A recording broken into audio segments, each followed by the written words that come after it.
Iran ধ্বংসে যুক্তরাষ্ট্রের চালানো চলমান অপারেশন এপিক ফিউরি দেখে আপাতদৃষ্টিতে মনে হতে পারে তারা জিতে যাচ্ছে, কিন্তু এই অপারেশন এপিক ফিউরি বুমেরাং হয়ে ফিরে যাচ্ছে পেন্টাগনের দিকে।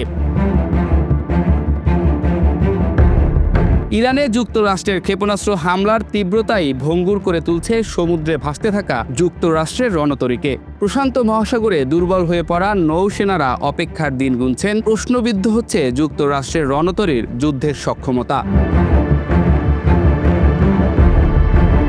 গণমাধ্যমে পাওয়া সর্বশেষ তথ্য অনুযায়ী মার্কিন নৌবাহিনী ইরানকে লক্ষ্য করে 400-রও বেশি টমাহক ক্ষেপণাস্ত্র ছুড়েছে। ইন্টারনেটে পাওয়া বিভিন্ন সূত্র বলছে যুক্তরাষ্ট্রের বর্তমান সক্ষমতা অনুযায়ী এই পরিমাণ টমাহক ক্ষেপণাস্ত্র তৈরি করতে সময় লাগবে 5 বছরেরও বেশি।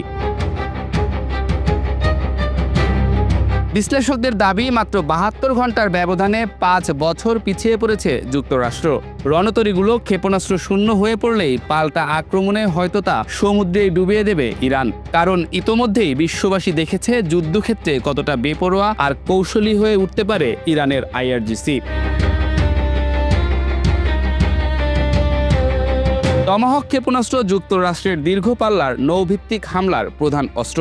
প্রায় 1600 কিলোমিটার পর্যন্ত আঘাত হানতে সক্ষম এই ক্রুজ মিসাইল সাধারণত ডেস্ট্রয়ার, ক্রুজার কিংবা সাবমেরিন থেকে ছোড়া হয়। কিন্তু একটি টমাহক তৈরি করতে উচ্চমানের গাইডেন্স সিস্টেম, টার্বোফ্যান ইঞ্জিন এবং জটিল ইলেকট্রনিক উপাদান লাগে, যা দ্রুত উৎপাদনযোগ্য নয়। প্রতিরক্ষা শিল্পের সাম্প্রতিক বিশ্লেষণে দেখা গেছে যুক্তরাষ্ট্রের বার্ষিক উৎপাদন সক্ষমতা সীমিত।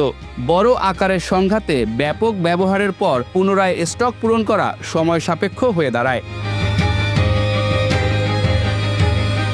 এর অর্থ হলো প্রতিটি নিক্ষেপিত ক্ষেপণাস্ত্র শুধু লক্ষ্যবস্তুতে আঘাতই করছে না, বরং যুক্তরাষ্ট্রের ভবিষ্যৎ প্রতিরক্ষা প্রস্তুতিও কমিয়ে দিচ্ছে। প্রশান্ত মহাসাগরীয় অঞ্চলে চীনের সঙ্গে সম্ভাব্য সংঘাত, কোরীয় উপদ্বীপের অনিশ্চয়তা কিংবা তাইওয়ান ইস্যু, এসব ক্ষেত্রেও টমাহক গুরুত্বপূর্ণ ভূমিকা রাখে। ফলে মধ্যপ্রাচ্যে অতিরিক্ত ব্যবহার কৌশলগত ভারসাম্যে প্রভাব ফেলতে পারে।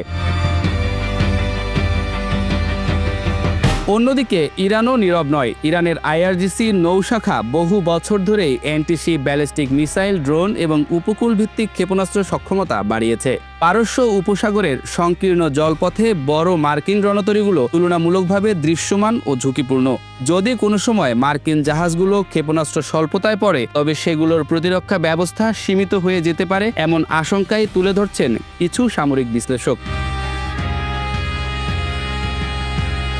যুক্তরাষ্ট্রের জাহাজে শুধু টমাহক নয়, air defence system, standard missile, close in weapon system সহ বহুস্তরীয় প্রতিরক্ষা ব্যবস্থা থাকে।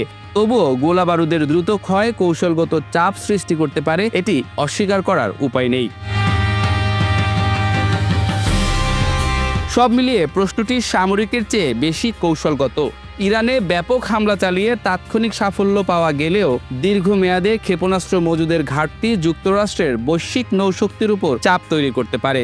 যুদ্ধক্ষেত্রে প্রতিটি সিদ্ধান্তের একটি মূল্য থাকে। এখন দেখার বিষয়, অপারেশন এপিক ফিউরি কি সত্যি জয় এনে দেবে, নাকি তা ইতিহাসে লেখা থাকবে একটি ব্যয়বহুল কৌশলগত জুয়া হিসেবে।